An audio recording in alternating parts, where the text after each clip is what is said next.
Hi friends, എല്ലാവരും മാസങ്ങളോളം plan ചെയ്തിട്ടല്ലേ ഒരു ട്രിപ്പിനൊക്കെ പോവുക, അതും ഗേൾസ് ട്രിപ്പിന്. എന്നാൽ യാതൊരു പ്ലാനിങ്ങും ഇല്ലാത്ത ഒരു മിനി ട്രിപ്പിന് ഇറങ്ങിയതാട്ടോ ഞാനും എൻ്റെ അയൽവാസികളായ കുറച്ച് ഫ്രണ്ട്സും കൂടി. ഏകദേശം തോണിക്കടവ് എത്താനായപ്പോൾ 4 വണ്ടി സൈഡാക്കി ഞങ്ങളൊരു തീരുമാനം എടുത്തു, ട്രിപ്പ് കക്കയത്തേക്കാക്കാന്ന്. പോണ വഴിക്ക് ഈ ഒരു പാർക്ക് കണ്ട്, പക്ഷേ ആ പാർക്ക് ഓപ്പൺ അല്ലായിരുന്നു കേട്ടോ. നിർഭാഗ്യവശാൽ ഞങ്ങളെല്ലാവരും ആദ്യമായിട്ടാണ് കക്കയത്തേക്ക് പോകുന്നത്. അതുകൊണ്ട് തന്നെ അവിടുത്തെ ടൈമും കാര്യങ്ങളൊന്നും ഞങ്ങൾക്ക് അറിയില്ലായിരുന്നു. പോകുന്ന വഴിക്ക് കുറച്ച് ആൾക്കാർ ഞങ്ങളോട് പറഞ്ഞ് അവിടെ 4:15 ടിക്കറ്റ് ക്ലോസ് ചെയ്യും, അതുകൊണ്ട് നിങ്ങൾ ഇനി അങ്ങോട്ട് പോകണ്ടെന്ന് പറഞ്ഞു.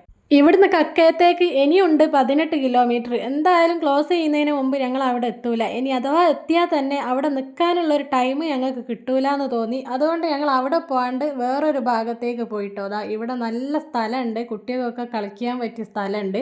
പിന്നെ പുഴയിലാണെങ്കിൽ വെള്ളമില്ല, അപ്പോൾ കുട്ടികളൊക്കെ അവിടുന്ന് കളിച്ചോളൂ എന്ന് വിചാരിച്ച് ഞങ്ങൾ കുറച്ച് നേരം ഇവിടെ ഇരിക്കാമെന്ന് വിചാരിച്ച്. ഞങ്ങളെ കൂട്ടത്തിലുള്ള ഒരാൾ ഇവിടെ മുമ്പ് വന്നിട്ടുണ്ട്. അപ്പോൾ ഓള് പറഞ്ഞിട്ടാണ് ഞങ്ങൾ ഈ ഒരു ഭാഗത്തേക്ക് വന്നത്. ഇവിടെ ആകുമ്പോൾ ടിക്കറ്റും കാര്യങ്ങളൊന്നുമില്ല, നമുക്ക് എത്ര സമയമാണെങ്കിലും ഇവിടെ ഇരിക്കുകയും ചെയ്യാം. വെള്ളം കണ്ടപ്പോൾ തന്നെ എല്ലാവരും വെള്ളത്തിലേക്ക് ഇറങ്ങിയിട്ടോ. പിന്നെ കൂട്ടത്തിൽ ചെറിയ ആളെ ഞങ്ങൾ വെള്ളത്തിൽ ഇറക്കിയില്ല, അതിൻ്റെ ഒരു വിഷമത്തിലാണ് ഓൻ നിൽക്കുന്നത്. ഞങ്ങൾക്കും വെള്ളത്തിലൊക്കെ ഇറങ്ങണമെന്നുണ്ടായിരുന്നു, പക്ഷേ ഞാൻ മുമ്പ് പറഞ്ഞില്ലേ യാതൊരുവിധ പ്ലാനിങ്ങും ഇല്ലാത്ത വരവായതുകൊണ്ട് ഡ്രസ്സൊന്നും കരുതിയില്ല അതിനും. അതുകൊണ്ട് ഞങ്ങൾ അപ്പുറത്തുനിന്ന് ഫോട്ടോ ഒക്കെ എടുക്കാമെന്ന് വിചാരിച്ച് ഇതാണ് ഞങ്ങളെ ഫോട്ടോ എടുക്കുന്ന ക്യാമറമാൻ കേട്ടോ. ഒരു 10-15 മിനിറ്റ് കഴിഞ്ഞപ്പോഴേക്കും വെള്ളത്തിൻ്റെ അളവ് ക്രമേണ കൂടാൻ തുടങ്ങിയിട്ടോ. മക്കളാണെങ്കിൽ അപ്പുറത്തെ സൈഡിലും ആയിപ്പോയി. വെള്ളത്തിന് നല്ല ഒഴുക്ക് വന്നതുകൊണ്ട് അവർക്ക് ഇങ്ങോട്ട് വരാൻ പറ്റാണ്ടായി. ഞങ്ങളാകെ ടെൻഷൻ അടിച്ചിട്ടോ. പെട്ടെന്ന് ഇങ്ങനെ വെള്ളം വന്നതുകൊണ്ട് അപ്പോൾ അപ്പുറത്തുള്ള കുറച്ച് ആൾക്കാർ ഓലെ കൈ പിടിച്ച് ഈ സൈഡിലേക്ക് ആക്കി കൊടുത്തിട്ടോ. അപ്പുറത്ത് കൂടി ആദ്യം വെള്ളം വന്നപ്പോൾ അത്ര വലിയ ടെൻഷൻ തോന്നിയില്ല, പക്ഷെ പിന്നെ വെള്ളം ഇങ്ങനെ കൂടിക്കൂടി വരാൻ തുടങ്ങി. ഓല് നിൽക്കുന്ന സ്ഥലത്തും വെള്ളം വരാൻ തുടങ്ങിയപ്പോഴാണ് കേട്ടോ ടെൻഷൻ ആയത്. ഓല് നിന്ന് ആ ഭാഗത്തൊക്കെ ഇപ്പം വെള്ളം നിറഞ്ഞ്